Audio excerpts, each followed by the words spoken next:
ঠিক আছে।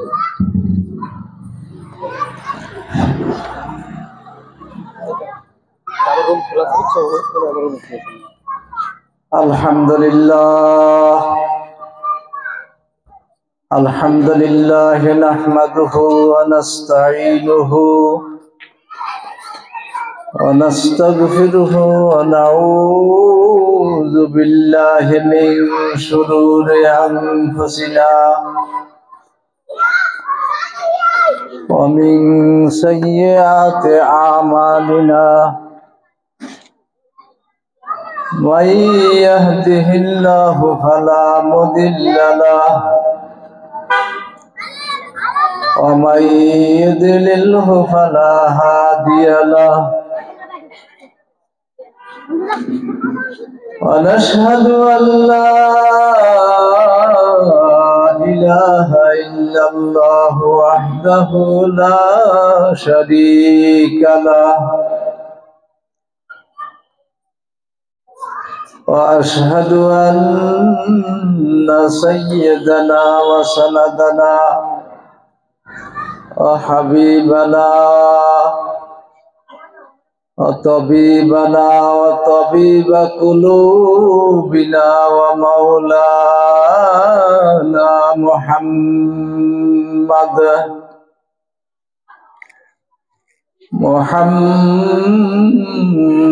عبده ورسوله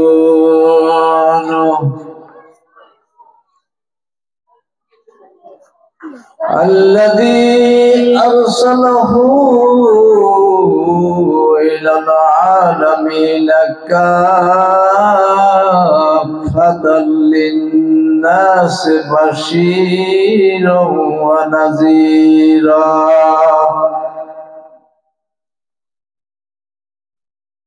وداعيا إلى الله بإذنه وسراجا وقمرا منيرا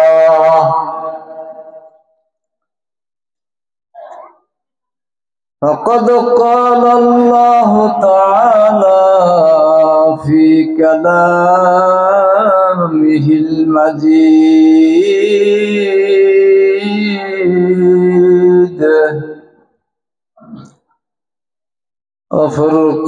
وفرقانه الحميد أعوذ بالله من الشيطان الرجيم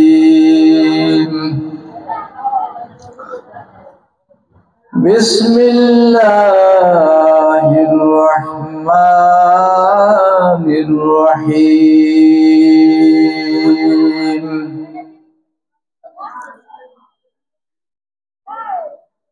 اتل ما أوحي إليك من الكتاب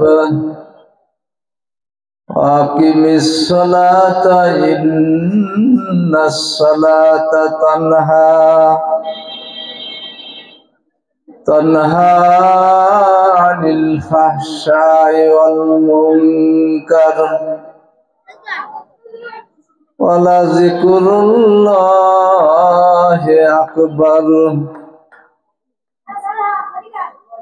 والله يعلم ما تصنعون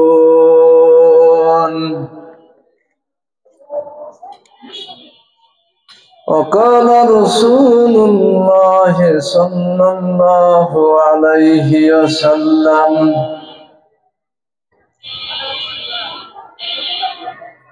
من جعل القرآن أمامه قاده إلى الجنة ومن جعل على خلفه ساقه إلى النار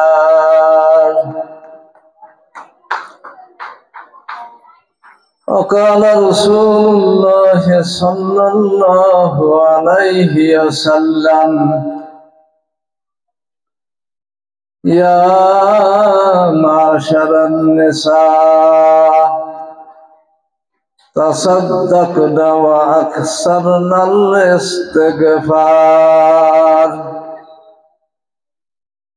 فإني رأيتكن أكثر أهل النار. قالت امرأة منهن زلزلة وما لنا يا رسول الله أكثر أهل النار. قال تكسل اللعنة وتكفرن العشيرة أو كما قال عليه الصلاة والسلام.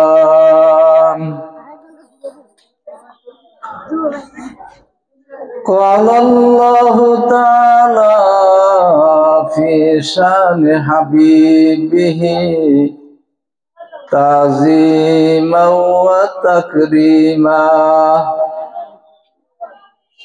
إن الله ملائكته يصلون على النبي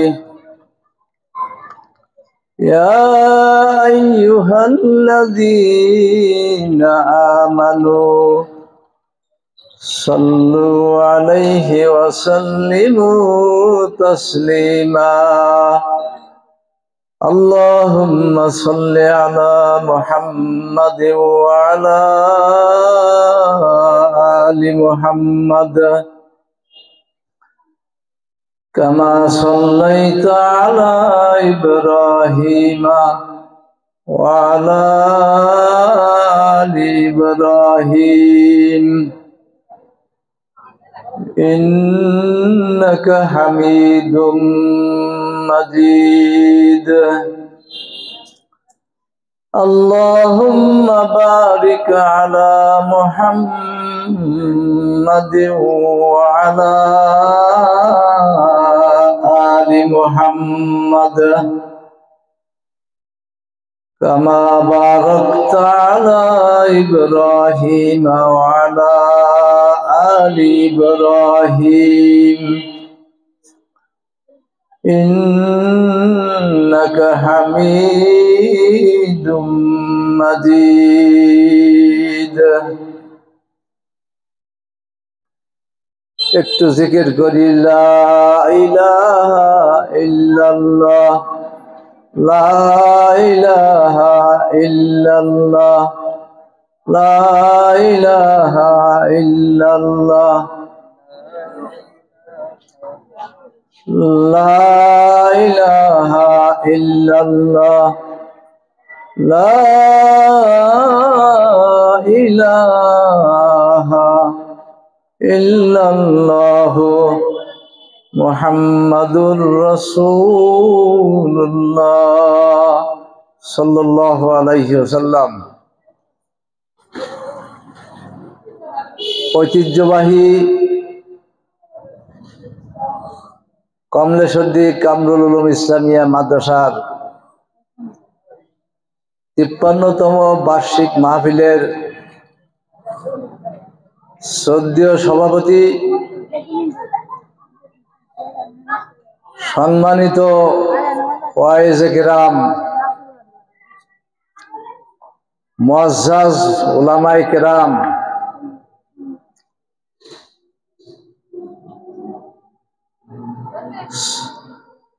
পর্দার আড়ালে মা ও বোনেরা,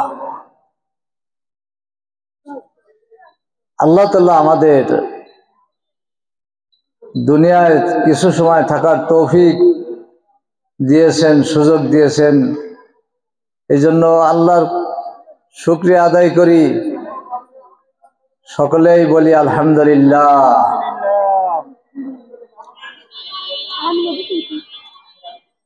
আজকে এই মহতী জলসায় যারা আমরা আশেপাশে আছি, এলাকার মধ্যে আশেপাশে আছি, বাড়িতে আসি, এই মহতি জলসার মধ্যে উপস্থিত হয়ে যাই। এক জামানা সোহবতে বাউলিয়া বেহতরিন সৎ সালাত বেরিয়া। কবি বলতেছেন কিছু সময় ওলি আল্লাহদের সোহবতে বসা, আল্লাহর ওলিদের সংস্পর্শে আসা এবং বসা 100 বছর বেরিয়া নফল ইবাদতের চেয়েও বেশি দামি। সুবহানাল্লাহ। এজন্য আমরা যে যেখানে আছি অতি সত্বর মাহফিলে চলে আসি।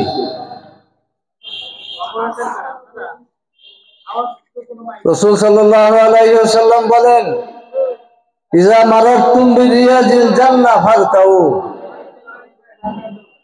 হে সাহাবায়ে কিরাম, তোমরা যখন জান্নাতের বাগানে যাও, ফারতাউ, সেখানে বেশি বেশি সময় বিচরণ করো।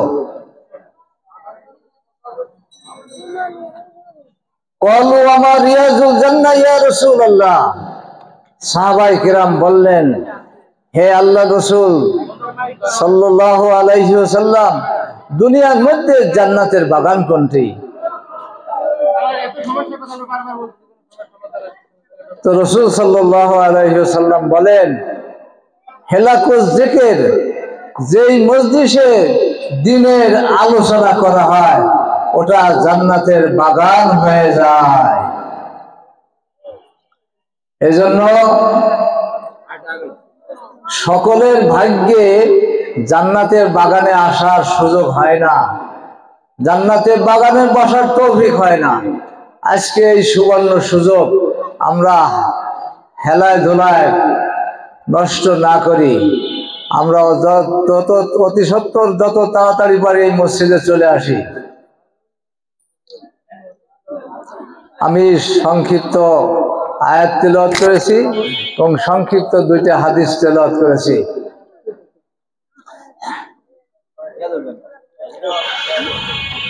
রাসূল সাল্লাল্লাহু আলাইহি ওয়াসাল্লাম বলেন, ইয়া মাশারান নিসা, হে মহিলারা। আমি মহিলাদের ওয়াজ শুরু করলাম আগে, কারণ এখানে পুরুষের সংখ্যা নাই। জানি মা বোন যারা আছেন তারা লক্ষ্য করে শোনেন। রাসূল সাল্লাল্লাহু আলাইহি ওয়াসাল্লাম বলেন, মেরাজ থেকে ফিরে এসে বলেন, ইয়া মাশারান নিসা, হে মহিলারা, তাসাদদাকনা ওয়া আকসারনাল ইস্তিগফার। তাসাদদাকনা, তোমরা বেশি বেশি দান সদকা করো, ও আকসারনাল ইস্তিগফার, এবং বেশি বেশি ইস্তিগফার তওবা করো। হাইন্নি রাআইতুকুন্না আকসারা আহলিন নার, আমি মহিলাদের সংখ্যা বেশি বেশি জাহান্নামের মধ্যে মহিলাদের সংখ্যা দেখে আসছি।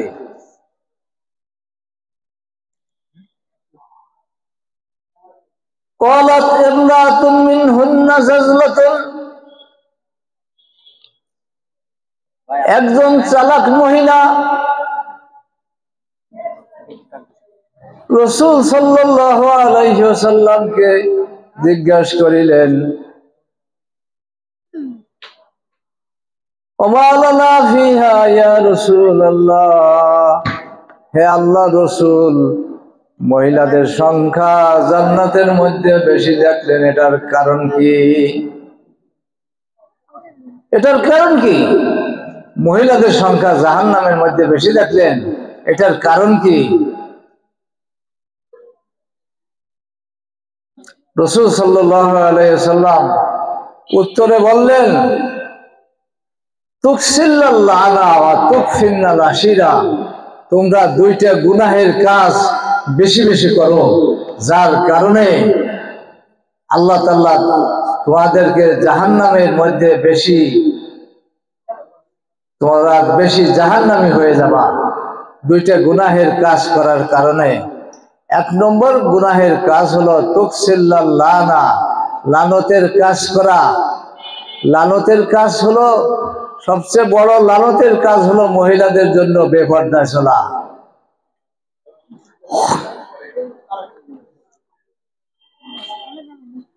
রাসূল সাল্লাল্লাহু আলাইহি ওয়াসাল্লাম যখন মেরাজে জাহান্নামের মধ্যে ঢুকলেন, জাহান্নাম ঘুরে দেখতেছেন, রাসূল সাল্লাল্লাহু আলাইহি ওয়াসাল্লাম বলেন, রাআইতু ইমরাতান মিনহু, রাআইতু ইমরাতান, আমি একজন মহিলাকে দেখলাম,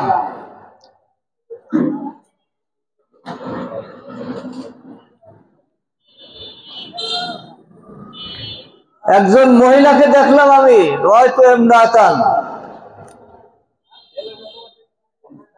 তার চুলগুলোকে লম্বা করে বেঁধে জাহান্নামের খুঁটার সঙ্গে ঝুলে রাখা হয়েছে।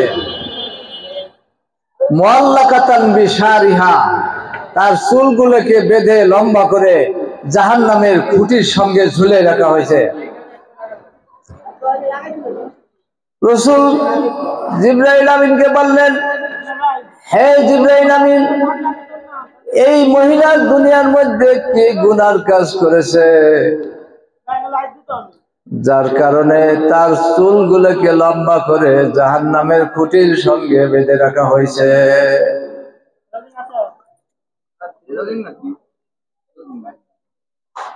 জিবরাইল আমিন বললেন, ফাইন্নাহা লা তুগাত্তি বিশারিহা মিনার রিজাল, এই মহিলা দুনিয়ার মধ্যে এমন একটা আমল করেছে যার কারণে তার চুলগুলোকে লম্বা করে জাহান্নামের খুঁটির সঙ্গে বেঁধে রাখা হয়েছে। আমলটা হলো, সে তার চুলকে অন্য পুরুষ থেকে ঢাকতো না, সে চুল বাহির করে রাস্তাঘাটে, স্কুল কলেজে, যেখানে সেখানে বেপর্দা অবস্থায় চলাফেরা করত, যার কারণে তার এই অবস্থা, দুরবস্থা, জাহান্নামের মধ্যে চুলগুলোকে লম্বা করে খুঁটির সঙ্গে বেঁধে রাখা হয়েছে।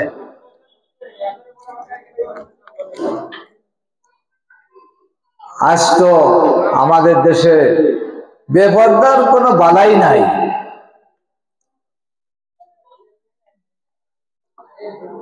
রাআইতু ইমরাতান মুআল্লাকাতান বিলিসানিহা, রাসূল বলেন, আরেকজন মহিলাকে আমি দেখলাম যে তার জিহ্বাটাকে টেনে টেনে 3-4 হাত লম্বা করে জাহান্নামের খুঁটির সঙ্গে বেঁধে রাখা হয়েছে। 3-4 হাত লম্বা করে। রাসূল সাল্লাল্লাহু আলাইহি ওয়াসাল্লাম বলেন, হে জিবরাইল আমিন, এই মহিলা দুনিয়ার মধ্যে কি আমল করেছিল যার কারণে তার চুলটাকে, তার জবানটাকে লম্বা করে খুঁটির সঙ্গে বেঁধে রাখা হয়েছে? জিবরাইল আমিন বললেন, ফাইন্নাহা তুজি জিরানিহা ওয়া যাওজিহা, এই মহিলা তার জবান দিয়ে তার স্বামীকে এবং প্রতিবেশীদেরকে কষ্ট দিত, যার কারণে এই মহিলার জিহ্বাকে টেনে এরকম শাস্তি দেওয়া হইতেছে।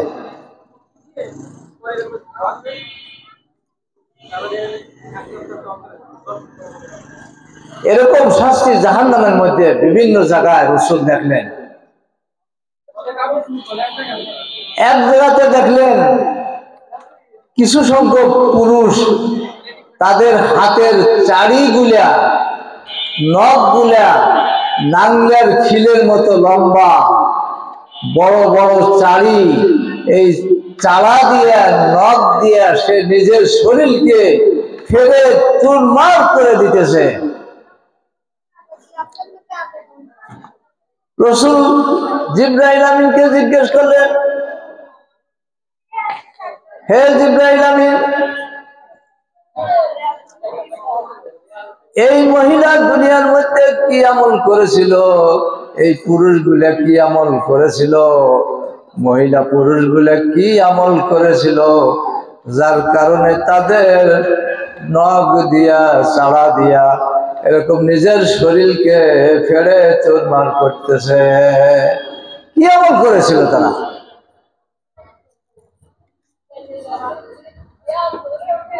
তো জিবরাইল আমিন বললেন তারা দুনিয়ার মধ্যে মানুষের গীবত করত, গীবত, দোষ ত্রুটি বলে বেড়াইতো। যেমন আল্লাহ কোরআন শরীফের মধ্যে বলেছেন, আল গীবতু আসাদ্দু মিনাজ জিনা, গীবত করা এটা জিনার চেয়ে কঠিন গুনাহ, জিনার চেয়ে কঠিন। কারণ জিনা যদি কেউ করে সে গোপনে তওবা করে, আর গীবত করে কোনো ব্যক্তি তওবা করে না। এজন্য গীবতের গুনাহ থাইকেই যায়, আর জিনার গুনাহ করলেও সে তওবা করে নেয়, আল্লাহর কাছে রোনাজারি করে, কান্নাকাটি করে। এই জন্য গীবত থেকে আল্লাহ তাআলা আমাদের সকলকে বাঁচার তৌফিক দান করেন। আর একটা জায়গায় রাসূল সাল্লাল্লাহু আলাইহি ওয়াসাল্লাম দেখলেন, জায়গাটার নাম হলো লমলম। সেখানে বিশাল বিশাল অজগর সাপ তর্জনী গর্জনী করতেছে। ওই সাপগুলা তাদের লোহা দিয়ে তাদের নলি আর আসমানে বিদ্যুৎ যেরকম গর্জন করে, এর চাইতেও বেশি তর্জনী গর্জনী করতেছে।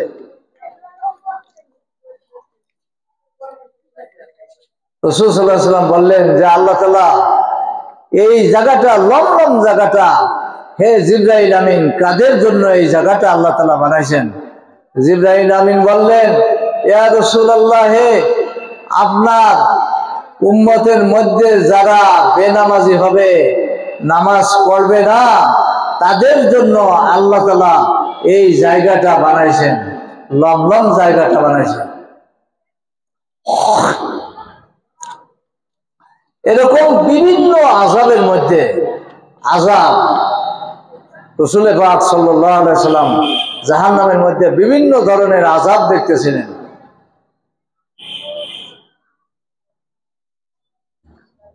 এক ওয়াক্ত নামাজ যদি কেউ ইচ্ছে করে ছেড়ে দেয়, একেবারেই না পড়ে, 230 কোটি 40 লক্ষ বছর জাহান্নামের আগুনে তার শাস্তি ভোগ করতে হবে। আজকে মুসলমানের কি অবস্থা? যদি বলা হয় ভাই নামাজ পড়েন না কেন, বলে ভাই নামাজ না পড়লে কি ঈমান ঠিক আছে? এই হলো অবস্থা। এক সাহাবী রাসূলকে জিজ্ঞেস করতেছেন, ইয়া রাসূলুল্লাহ, মাতা সাআ, কিয়ামত কখন হবে? রাসূল বললেন, তুমি কিয়ামতের জন্য কি আমল করেছো, কি আমল করেছো? ওই সাহাবী বলতেছেন, ইয়া রাসূলুল্লাহ, কোনো আমল তো করতে পারি নাই, তাই তুমি কিয়ামত কবে হবে এ কথা কেন জিজ্ঞেস করতেছো? কিয়ামত কখন হবে?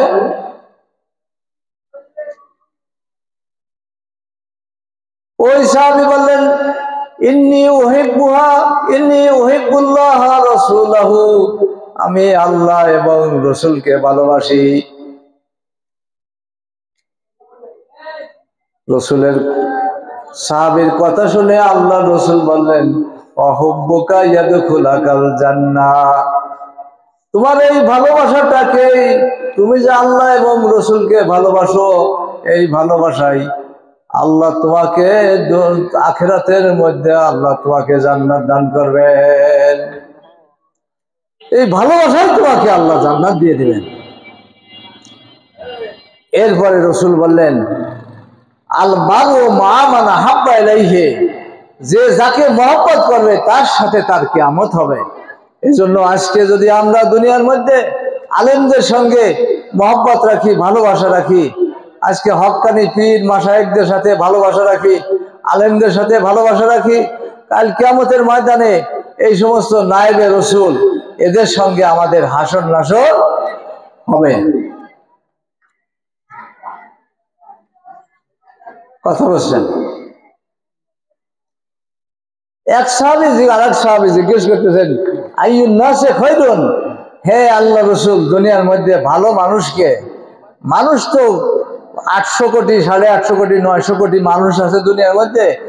এই মানুষের মধ্যে আইয়ুন নাসে খায়রুন, ভালো মানুষকে, সবচেয়ে ভালো মানুষকে সাহাবায়ে কেরাম জিজ্ঞেস করতেন রাসূলকে, প্রত্যেকটা আমলের ব্যাপারে, প্রত্যেকটা ব্যাপারে জিজ্ঞেস করতেন। হুজুর সাল্লাল্লাহু আলাইহি ওয়াসাল্লাম বলেন, তুবা লিমান তালা উমরুহু ওয়া হাসানা আমালুহু, ভালো মানুষ হলো ওই ব্যক্তি যেই ব্যক্তি দুনিয়ার মধ্যে যে লম্বা হায়াত পেয়েছে এবং তার হায়াতটা নেক কাজের মধ্যে কেটে গেছে, নেক কাজে কাটাই দিছে। আমাদের ইমাম আবু হানিফা রাহমাতুল্লাহি আলাইহি এত বড় একজন ইমাম ছিলেন, উনি ঈশা রোজু দিয়া 30 বছর 40 বছর এরকম কিতাবের মধ্যে আসছে, উনি ঈশা রোজু দিয়ে ফজরের নামাজ আদায় করছেন। এমিয়া চারটেখানি কথা নাকি? ঈশার আজান দিয়া 40 বছর পর্যন্ত ফজরের নামাজ পড়া, এটা মুখে বলা সহজ, এটা আমল করা বড় কঠিন।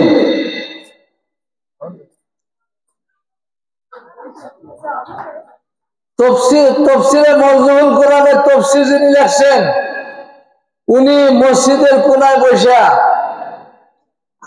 আল্লাহকে তালাশ করছেন 30 বছর, আর মসজিদের কোনায় বসে রয়েছেন। মসজিদের কোনায় বসে কি করছেন? আল্লাহর জিকির করছেন, আল্লাহু আল্লাহ আল্লাহু আল্লাহ লা ইলাহা ইল্লাল্লাহু মুহাম্মাদুর রাসূলুল্লাহ সাল্লাল্লাহু আলাইহি ওয়াসাল্লাম। 30 বছর শেখ সাদী রহমতুল্লাহ আলাইহি 120 বছর হায়াত পাইছেন। 30 বছর লেখাপড়া করছেন, 30 বছর লেখাপড়া করছেন, 30 বছর দেশ সফর করছেন, 30 বছর কিতাব লেখছেন, আর 30 বছর আল্লাহকে তালাশ করছেন। দুনিয়া আর তালাশ করে নাই। কারে তালাশ করছেন? আল্লাহকে তালাশ করছেন। কথা বলছেন? আল্লাহ ছাড়া কি বাঁচা যাবে? কবরের মধ্যে তাকায় দেখি একা একাই যাইতে হবে। দুনিয়ার সাথী নাই, বাতি নাই, ছেলে নাই, বন্ধু নাই, বান্ধব নাই, যাদের জন্য জীবন শেষ করে দিছি, কেউ আমার সঙ্গে কবরের সাথী হবে না। এই জন্য আল্লাহর ওলিরা কবরের দিকে তাকাইয়া আল্লাহকে তালাশ করছেন। কবরের বন্ধু আল্লাহ ছাড়া কেউ হবে না। এই জন্য আল কবরু রাউযাতুম মিন রিয়াজিল জান্নাহ ওয়া হুফরাতুম মিন হুফরাতিন নার। বুঝছেন? কবরে প্রশ্ন হবে কয়টা? 3টে প্রশ্ন হবে। যদি ফেল করে যায়, কবর হয়তো জাহান্নামের গর্ত হয়ে যাবে। দুনিয়ার আগুন সহ্য করতে পারি না, ও মিয়া, দুনিয়ার আগুনের চাইতে জাহান্নামের আগুনের তেজ, জাহান্নামের আগুনের বেশি তেজি হবে, 70 গুণ বেশি জাহান্নামের আগুন তেজি হবে। দুনিয়ার আগুন সহ্য করতে পারি না, জাহান্নামের আগুন কেমনে সহ্য করব? যেই লোকটা দুনিয়ার শেষে মারা যাবে, ওই লোকটা কমপক্ষে 40,000 বছর কবরের মধ্যে থাকবে। কয় বছর?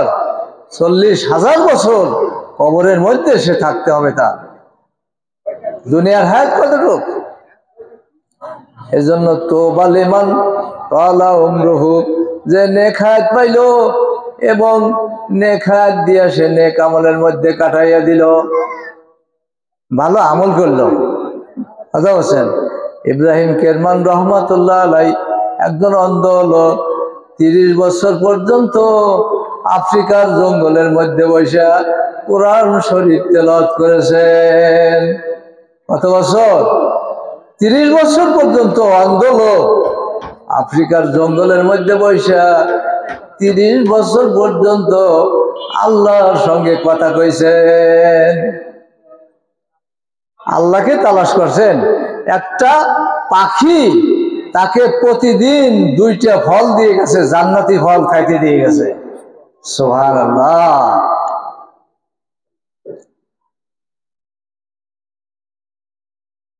এরপরে আর এক সাহাবী জিজ্ঞেস করেন, আইউল আমালে আফজালু, ইয়া রাসূলুল্লাহ, হে ভালো মানুষ তো বুঝলাম, কিন্তু দুনিয়ার মধ্যে ভালো আমল কোনটি? ভালো আমল কোনটি? ভালো মানুষ তো বোঝা গেল যে লম্বা হায়াত পেলো, নেক কাজের ভিতর দিয়ে হায়াতটা কাটাই দিল। এই মাদ্রাসার মধ্যে একজন হুজুর 30 বছর 40 বছর 50 বছর হাদিস পড়াইতেছেন, কোরআন শিক্ষা দিতেছেন, হেফজখানার মধ্যে হাফেজ বানাইতেছেন, 30 বছর 40 বছর 50 বছর পর্যন্ত পড়াইতেছেন। এদের জিন্দেগি কত দামি জিন্দেগি!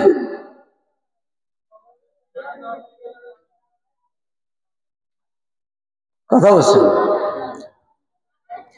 আইউল আমালে আফজালু, ভালো আমল কোনটি? সাহাবী জিজ্ঞেস করলেন, ভালো আমল কোনটি? হুজুর বলেন, আনতুফারিকাদ দুনিয়া ওয়া লিসানাকা রাদবুম মিন যিকরিল্লাহ। ভালো আমল হলো দুনিয়ার থেকে ঝামেলা মুক্ত হওয়া, দুনিয়ার ঝামেলা মুক্ত হওয়া, এটা হলো ভালো আমল। ওয়া লিসানাকা রাদবুম মিন যিকরিল্লাহ, এবং তোমার জবান দিয়ে যদি সারাক্ষণ তুমি আল্লাহর জিকির করো, এইটা হলো ভালো আমল। যেই লোকটার জবানে জিকির জারি হয়ে যাবে, যেই লোকটা জবানের মধ্যে সর্বক্ষণ জিকির করবে, মৃত্যুর সময় তার জবানে জিকির জারি থাকবে। কথা বলছেন। আর ওই লোকটা কিয়ামতের ময়দানে হাসতে হাসতে জান্নাতে চলে যাবে। আল্লাহু আকবার। হাসতে হাসতে জান্নাতে চলে যাবে। চিন্তা করছি। হাদিসের মধ্যে রাসূল বলেন, আকসিরু যিকরা হাজিমিন, আকসিরু যিকরা হাত্তা ইয়াকুলা মাজনুন। এত পরিমাণ জিকির করো, এত পরিমাণ জিকির করো, জিকিরের আমলটা এত বাড়াইয়া দাও, হাত্তা ইয়াকুলা মাজনুন, মানুষ তোমাকে দুনিয়ায় পাগল বলে, দুনিয়ায় তোমাকে পাগল বলে, জিকির করতে করতে আল্লাহর পাগল হয়ে যাও। যেই লোকটার জবানে প্রথম কলেমা লা ইলাহা ইল্লাল্লাহ মুহাম্মাদুর রাসূলুল্লাহ, কলেমা যে লোকটা দুনিয়া এসে প্রথম পড়ছে, মৃত্যুর সময় যদি এই কলেমার জিকির জারি হয়ে যায়, মৃত্যুর সময় জবান দিয়ে বাইর হয়ে যায়, ওই লোকটা 1000 বছর গুনাহ করলেও আল্লাহ তাআলা তার গুনাহকে মাফ করে দিবেন।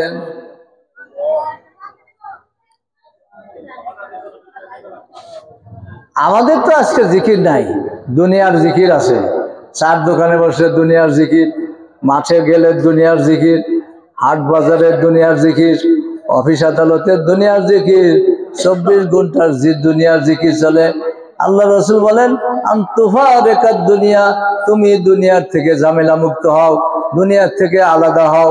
কারণ হলো, ইন্নামা আমওয়ালুকুম ওয়া আওলাদুকুম আদুওয়াল লাকুম। কারণ হলো, তোমার সম্পদ, তোমার ছেলে মেয়ে তোমার দুশমন, এগুলো তোমার দুশমন, তোমার আপদ না, এগুলো তোমার দুশমন। ইয়াওমা লা ইয়ানফাউ আরহামুকুম ওয়ালা আওলাদুকুম। আল্লাহ তাআলা অন্য আয়াতে বলতেছেন, ও দুনিয়ার মানুষ ভালো করে শুনে রেখো, কিয়ামতের দিন তোমার সন্তান, তোমার আত্মীয় স্বজন তোমার কোনো কাজে আসবে না, উপকার করতে পারবে না। ইয়াউমা ইয়াফিরুল মারউ মিন আখিহি ওয়া উম্মিহি ওয়া আবিহি ওয়া সাহিবাতিহি ওয়া বানি লিকুল্লি ইমরিইম মিনহুম ইয়াউমা ইযিন শানুন ইগনি। আরে কিয়ামতের ময়দানে ভাই ভাই থেকে ভাইগে যাবে, ছেলে বাপের থেকে ভাইগে যাবে, এরকম বন্ধুর থেকে বন্ধু ভাইগে যাবে, এরকম মা মেয়ের থেকে ভাইগে যাবে, কেউ কারো পরিচয় দিবে না। এমন একটা জিন্দেগি আমার সামনে আসতেছে, সেদিন কেউ কারো পরিচয় দিবে না, বুঝছেন? এমন একটা জগৎ আমার সামনে আসতেছে। সেদিন ছেলে মেয়ে বলবে রব্বানা আতিহিম দিফাইনে মিনাল আযাব, ও আল্লাহ আমার মা বাপকে ডবল ডবল আযাব দাও। দুনিয়ার মধ্যে যে আমল করলে তোমাকে পাওয়া যায় তো ওই আমল আমাকে শিখে নাই। ওমর ইবনে আব্দুল আজিজ রহমাতুল্লাহ আলাইহি উনি ওনার 13টা ছেলে ছিল। উনি যখন মারা যেতেছেন ওনার সকলেই ওনাকে বলতেছে যে হুজুর আপনি কি করলেন, 13টা ছেলে, এদের জন্য তো দুনিয়ার কোনো সম্পদ রেখে গেলেন না। বলে কেন? বলে হ্যাঁ আমি তো এদের জন্য, বলে আমি এদের জন্য বিরাট কিছু রেখে গেছি। কি রেখে গেছেন? বলে আমি আল্লাহকে চিনে দিয়ে গেছি, আল্লাহর পরিচয় পাওয়া দিয়ে গেছি, আল্লাহর পরিচয় করে দিয়ে গেছি, আল্লাহর সঙ্গে পরিচয় করে দিয়ে গেছি। মানে কি শিখে গেলেন? আল্লাহর সাথে পরিচয় কি শিখলে? আল্লাহকে পাওয়া যায় কি শিখলে? এলেম শিখলে। এলেম এলেম আমি এদেরকে এলেম শিখে গেছি, এমন এলেম শিখে দিয়ে গেছি যে এলেমের দ্বারা তাদের আল্লাহর সাথে সম্পর্ক হয়ে যাবে। উনি ইন্তেকালের পরে কিতাবের মধ্যে লেখে 9টা ছেলে, 13টা ছেলে, 13টা প্রদেশের গভর্নর আল্লাহ বানাই দিয়েছেন। সুবহানাল্লাহ, 13টা প্রদেশের গভর্নর হয়ে গেছে। মাল্লাহুল মাওলা ফালাহুল কুল, যে আল্লাহর হয়ে যায় আল্লাহ তার হয়ে যায়। ও মুসলমান, যে আল্লাহর হয়ে যায় আল্লাহ তার হয়ে যায়। কিয়ামতের দিন কেউ আমার সাহায্যকারী থাকবে না। তবে হ্যাঁ থাকবে, কোন সময়? যখন আল্লাহ অনুমতি দিবেন সুপারিশের। মান কোরআন কুরআন ফাস্তাযহারাহু ফাআহাল্লা হালালাহু ওয়া হারামা হারামাহু আদখালাহুল্লাহুল জান্নাহ ওয়া শাফাহু ফি আশরাতিন মিন আহলি বাইতিহি কুল্লুহুম কদ ওয়াজাবাত লাহুন নার। রাসূল বলেন, যে লোকটা কোরআন পড়লো এবং ছেলে মেয়েদেরকে কোরআন শরীফ শিখাইলো এবং হাফেজে কোরআন বানাইলো, যেই লোকটা হাফেজে কোরআন হইল, ওই লোকটা যদি হালালকে হালাল মনে করে চলে, দুনিয়ার মধ্যে হালালকে হালাল মানে হারামকে হারাম মনে করে চলে, এই লোকটা কাল কিয়ামতের ময়দানে তার পরিবার পরিজনের মধ্যে যাদের উপর 10 জন লোক যাদের উপর জাহান্নামের আগুন ওয়াজিব হয়ে গেছে, জাহান্নাম ওয়াজিব হয়ে গেছে, এরকম 10টা লোককে সুপারিশ করে ওই হাফেজ সাহেব সুপারিশ করে জান্নাতে নিয়ে যাবে। এরকম বহুত ফাজাইল আছে। কথা বলছে, এই জন্য রসুল বলতেছেন আন তুফারিকাদ দুনিয়া ও লিসানাকা রাদবু মিন যিকরিল্লাহ, তুমি দুনিয়া থেকে এরকম ঝামেলা মুক্ত হও আর তুমি কি করো, এরকম তোমার জিহ্বাকে জিকির দ্বারা তরতাজা রাখো। এরপরে আরেক সাহাবী জিজ্ঞেস করেন আইয়ুন নাসে আইয়ুল মুসলিমিনা খায়রুন, ইয়া রাসূলুল্লাহ ভালো মানুষ ছিলাম, ভালো আমল ছিলাম, আইয়ুল মুসলিমিনা খায়রুন, ভালো মুসলমানকে, মুসলমানদের মধ্যে আবার ভালো মুসলমানকে, মুসলমান তো দেশ ভরে আছে, কি ভালো মুসলমানকে? হুজুর রাসূল পাক সাল্লাল্লাহু আলাইহি ওয়াসাল্লাম বলেন মান সালিমাল মুসলিমুনা মিন লিসানিহি ওয়া ইয়াদিহি, ভালো মুসলমান হলো ওই ব্যক্তি যার হাতের দ্বারা, যার জবানের দ্বারা কোনো মানুষ, কোনো প্রাণী, কোনো মখলুক কষ্ট পায় না, এই লোকটা হলো সবচেয়ে ভালো মুসলমান। আমরা কি ভালো মুসলমানের কাতারে আছি? কে বলেন? হ্যাঁ, আমার দ্বারা কেউ কষ্ট পায় না, একটা পিপিলিকাও কষ্ট পায় না, এ হলো ভালো মুসলমান। এই জন্যই তো মুসলমানদের অধঃপতন। বাদশাহ ইয়াজিদ গের্দ, পারস্যের বাদশাহ, উনি 10 জন সিআইডি মদিনার মধ্যে পাঠাইলেন। 10 জন সিআইডি দেখে আসো মুসলমান কি আমল করে, যার কারণে মুসলমান সারা দুনিয়া বিজয় করে ফেলতেছে, মুসলমান কি আমল করে দেখে আসো। আর আল্লাহ তো ঘোষণাই দিয়ে দিছে ওয়ালা তাহিনু ওয়ালা তাহজানু ওয়া আনতুমুল আ'লাউনা ইন কুনতুম মুমিনিন। আরে তোমরা ভয় পেও না, ভীত সন্ত্রস্ত হয় না, তোমরা ভয় পেও না, চিন্তিত হয় না, তোমরাই হবে বিশ্ব বিজয়ী যদি তোমরা মুমিন হতে পারো। আমরাই কি হব? বিশ্ব বিজয় হব। মুসলমানদের বিশ্ব বিজয় করার কথা ছিল। আমরা আজকে মোমেন হইতে পারি নাই। ওই 10 জন সিআইডি মদিনার মধ্যে আসলো, আসার পরে 1 মাস পর্যন্ত তদন্ত করতেছে যে মুসলমানরা কি আমল করে। ওরা রাত্রেও দেখে, দিনেও দেখে। 1 মাস তদন্ত করার পরে ওরা পারস্যে ফিরে গেল। বাদশাহ ইয়াজিদ গদ্দকে বলল, মুসলমানদের 3টা আমল আমরা দেখে আসছি।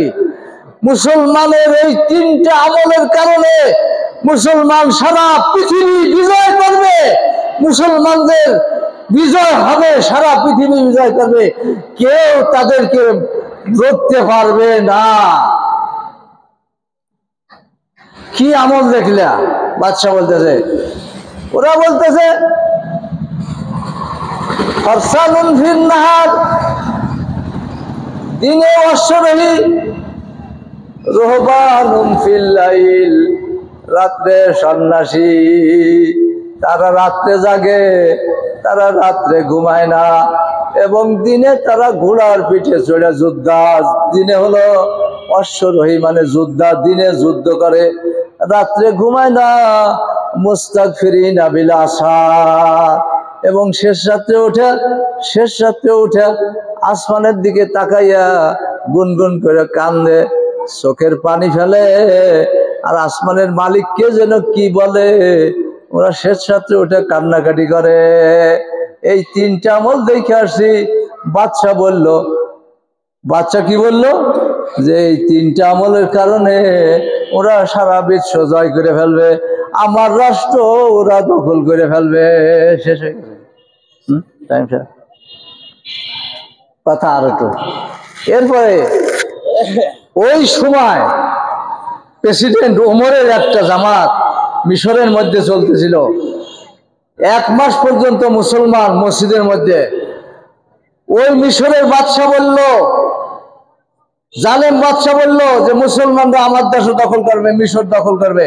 একটা কাজ করো, 500 যুবতী মহিলাকে উলঙ্গ করে রাস্তার 2 পাশে দাঁড়া করে দাও, আর স্বর্ণ মুদ্রা বিছিয়ে দাও, টাকা পয়সা রাস্তা দিয়ে ছড়াই দাও।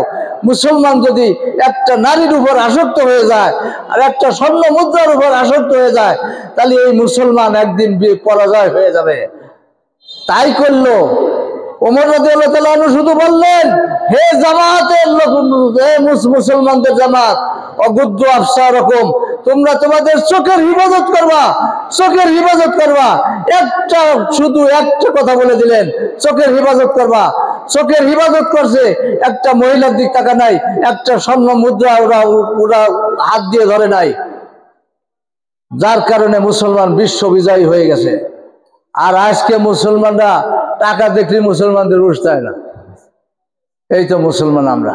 আল্লাহ তাআলা আমাদের সকলকেই এরকম সাহাবায়ে কেরামের মতো এরকম মুসলমান, ইমানি পাওয়ারফুল মুসলমান, ইমানি শক্তিওয়ালা, বলিয়ানওয়ালা মুসলমান হওয়ার তৌফিক দান করেন। সাহাবায়ে কেরামের মতো জিন্দেগি আমাদের বানানোর তৌফিক দান করেন। খাঁটি মুসলমান আল্লাহ আমাদের হওয়ার তৌফিক দান করেন। আখিরু দাওয়ানা আনিল হামদুলিল্লাহি রাব্বিল আলামিন।